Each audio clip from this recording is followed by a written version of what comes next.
नमस्कार, welcome back to your own channel Wells. आज 16 अप्रैल 2026 आज थर्सडे का दिन। दोस्तों कल के दिन हम लोगों ने वीडियो कवर किया था वैल्यू बाइंग स्टॉक्स का, जो कि 500 रुपीज़ से भी कम है, क्योंकि मेरे पास एक रिक्वेस्ट आई थी कि 500 रुपये से भी कम वाले स्टॉक बताइए। आज के दिन दोस्तों मेरे पास रिक्वेस्ट आई है कि सर मार्केट ऑलरेडी भाग चुका है, निफ्टी 50 ऑलरेडी 10% अप है। बाकी सारे इंडेसेस के बारे में बात रहे तो वहाँ पर भी आग लगी हुई है। अगर आप मुझसे ये पूछना चाहते हैं कि कौन से इंडेसेस कितना परसेंट ऊपर है, तो मैं आपको बता देना चाहता हूँ कि 31 मार्च 2026 में जब हम लोगों ने अपने मेंबर्स के लिए वीडियो पोस्ट किया था और मेंबर्स को बताया था कि भाई ऐसा है कि आप लोग बिल्कुल अब धागे खोल दीजिए, 31 मार्च। उसके बाद सेकंड हम लोग ने बताया था 14 अप्रैल को हम लोग ने सारे स्मॉल कैप स्टॉक्स डिस्कस किए थे। 31 मार्च को majority of large cap stocks discuss किए थे। तब से दोस्तों अगर आप मुझसे पूछिए तो माइक्रो कैप 18% ऊपर है, स्मॉल कैप 14% ऊपर है, मिड कैप 13% ऊपर है, बैंक निफ्टी 13% ऊपर, निफ्टी 50 ऑलमोस्ट क्लोज टू 10% ऊपर है। तो दोस्तों जब पूरी की पूरी मार्केट 10% से 18% ऊपर हो तो बहुत सारे स्टॉक्स ऐसे होते हैं जो कि 20, 30, 40% ऊपर हो गए होते हैं, क्योंकि जो अच्छे स्टॉक होंगे ऑफ कोर्स वो तो ऊपर जाने हैं। अभी मुझसे पूछा गया था कि सर अभी मुझे कुछ ऐसे स्टॉक्स बता दीजिए जो कि अभी भी कंट्रोल में हैं, काबू में हैं, और एक ऐसा सेक्टर जो कि बहुत ज़्यादा रन अप नहीं किया हुआ है, हमें बताएं। तो दोस्तों सबसे पहला स्टॉक जो कि आप स्टडी कर सकते हैं वो है जुपिटर वैगन लिमिटेड। बहुत ही बढ़िया कंपनी है, फंडामेंटल्स भी बहुत स्ट्रॉन्ग है, उनको भी मैं डिस्कस करूंगा, और चार्ट भी बहुत ही इंटरेस्टिंग है। दोस्तों अगर आप स्टॉक को देखें तो ये कंपनी करती क्या है, ये कंपनी है commercial vehicles, rail freight, wagons, components बनाती है। नाम से ही पता चल रहा है जुपिटर वैगन लिमिटेड।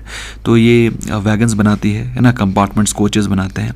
स्टॉक के प्राइस के बारे में बात रहा दोस्तों तो ये स्टॉक 2024 के मिड में 700 रुपये के हाई लगाए थे इसने। जब बीजेपी की इलेक्शन वगैरह चल रहा था, इलेक्शन के रिजल्ट्स आए थे तो मार्केट में यूफोरिया था कि गवर्नमेंट एकदम नई नई ट्रेनें लॉन्च कर देगी और पता नहीं क्या क्या। स्टॉक ने हाईज लगाए, वहाँ से स्टॉक गिर के आपको किस प्राइस से मिल रहा है, जिस प्राइस पे स्टॉक 2023 में ट्रेड कर रहा था, और अदर उससे भी नीचे।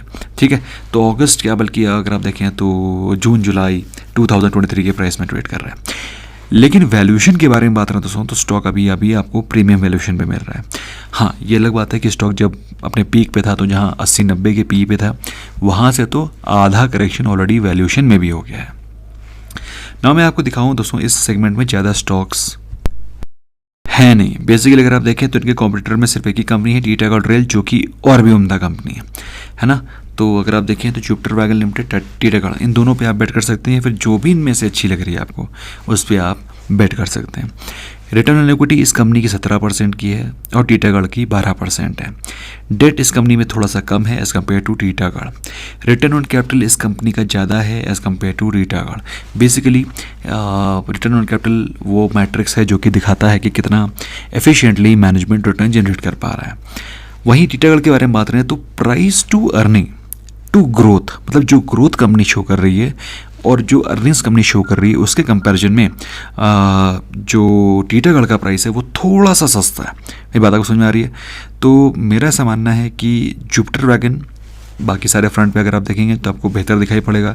इनफैक्ट पी देखेंगे तो पी भी आपको बेहतर दिखाई पड़ेगा।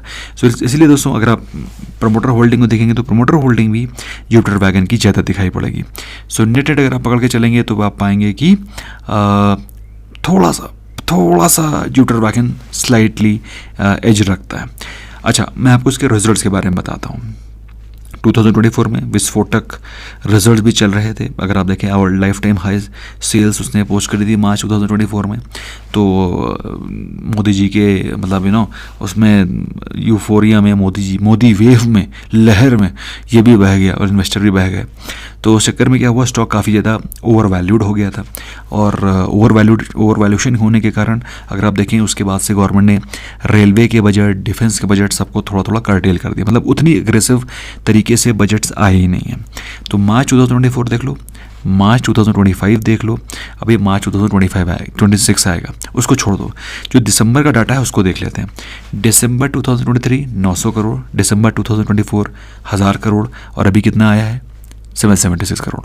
तो सबको ड्रॉप दिखाई पड़ा, साइजेबल ड्रॉप दिखाई पड़ा, और वही रीज़न है कि स्टॉक का प्राइस हैज़ फॉलन। फिलहाल मैं आपको दिखाता हूँ होल्डिंग्स, तो जहाँ पहले FIS की होल्डिंग बिल्कुल नेग्लिजिबल थी, ऑलमोस्ट नेग्लिजिबल, वो बढ़ करके 4% के आसपास हो गई हैं। DIS की होल्डिंग जो 2% के आसपास थी, उन्होंने अपनी होल्डिंग को रिड्यूस कर दिया है, और पब्लिक के पास 25% की होल्डिंग थी जो कि अभी भी 26% के आसपास है। तो बेसिकली FIS ने बाइंग करी है, प्रमोटर्स ने रिड्यूस किया है, तो वो पूरा का पूरा माल FIS ने उठा लिया है।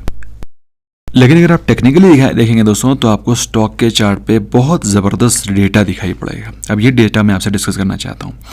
पहली चीज़ दोस्तों, जुपिटर वैगन लिमिटेड अपने क्रूशियल सपोर्ट के लेवल के आसपास आ गया। अब आप कहेंगे क्रूशियल सपोर्ट कैसा, what do you mean by crucial support? तो मैं आपको दिखाता हूँ दोस्तों, स्टॉक आपको उस क्रूशियल सपोर्ट पे आता हुआ दिखाई पड़ रहा है, जहाँ से स्टॉक पहले भी कई बार बाउंस बैक कर चुका है। अगर आप देखें, ये 280 to 300 का जो जोन है, यहाँ से पहले भी स्टॉक ऊपर गया है 2 बार, 3 बार, 4 बार, है ना। बट यहाँ पर एक डिफरेंस है, the only difference which is there, ये अपने 200 डे एक्सपोनेंशियल मूविंग एवरेज के लेवल पर रेजिस्टेंस फेस कर रहा है। अगर आप देखें तो 2025 के स्टार्टिंग में भी इसने यहाँ रेजिस्टेंस फेस किया था, गिर गया था नीचे, फिर उसके 2025 मई में, फिर उसके बाद 2025 के एंड में, है ना, 200 डे एक्सपोनेंशियल मूविंग एवरेज के लेवल को तोड़ ही नहीं पा रहा है। बट यहाँ पर एक चीज़ गुड है, जो इंटरेस्टिंग है, वो ये कि 200 डे एक्सपोनेंशियल मूविंग एवरेज तक जाता ज़रूर है ना। ये भी बड़ा इंटरेस्टिंग डेटा है। तो जो लोग बिल्कुल सेफ प्लेयर्स हैं, उनके लिए 200, 300, 320 का जो टारगेट है खुला हुआ है। बट अगर ये 200 डे एक्सपोनेंशियल मूविंग एवरेज के लेवल्स को सस्टेन करता है, जिसकी की प्रोबेबिलिटी बहुत ज़्यादा है, क्योंकि डाइवर्जेंस वगैरह काफ़ी स्ट्रॉन्ग दिखाई पड़ रहा है, मेरे हिसाब से the stock is going to be the next value buying stock, जो कि आपको एक अच्छे खासे रिटर्न दे सकता है। जो पहला टारगेट है, जो कि मेरे हिसाब से आपकी नज़रें होनी चाहिए, वो है 350 एंड 425। ये 2 टारगेट हैं जिस पे कि आपकी नज़रें होनी चाहिए इस स्टॉक को लेकर के। सेकेंड स्टॉक दोस्तों, जो कि इसी थीम को बिलोंग करता है और अच्छे खासे करेक्शन पे मिल रहा है। अगर आप देखें तो लास्ट 5 ईयर के हाइज को अगर आप स्टडी करें, तो वही 2024 के मई में के झांसे में ये भी फंसा था, इन्वेस्टर्स फंसे थे, स्टॉक 600 के लेवल्स को टच करके गिरना शुरू किया है। बट अगर आप देखें तो अभी स्टॉक आपको उस प्राइस से मिल रहा है जिस प्राइस पर स्टॉक 2023 में ट्रेड कर रहा था। ठीक है, एक साइजेबल करेक्शन हो गया, लेकिन साइजेबल करेक्शन वैल्यू में हुआ है। प्राइस को दोस्तों मैं बहुत ज़्यादा सीरियसली लेता नहीं हूँ, मैं वैल्यू को ज़्यादा सीरियसली लेता हूँ। तो वैल्यू जो 80 to 85 के पी, भैया PSU स्टॉक 85 के पी पे ट्रेड करेगा, अगर आप लोग उसको बाय करेंगे तो you are doing a big mistake. I understand potential है, रेलवे ग्रो करेगा, रेलवे सारी चीज़ें अपनी जगह पे हैं, रेलवे की ग्रोथ स्टोरी इंटैक्ट है, एंड गवर्नमेंट का फोकस है, this that everything I understand.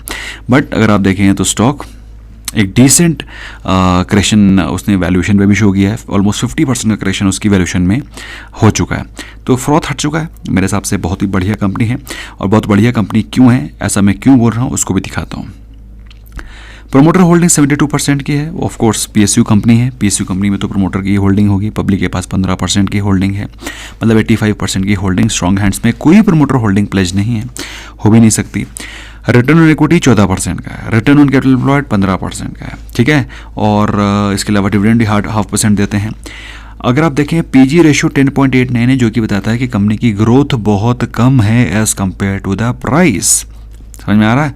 तो प्राइस बहुत महंगा है, लेकिन मुझे आई एम वेरी कॉन्फिडेंट कि इस कंपनी की जो ग्रोथ स्टोरी है वो इंटैक्ट है।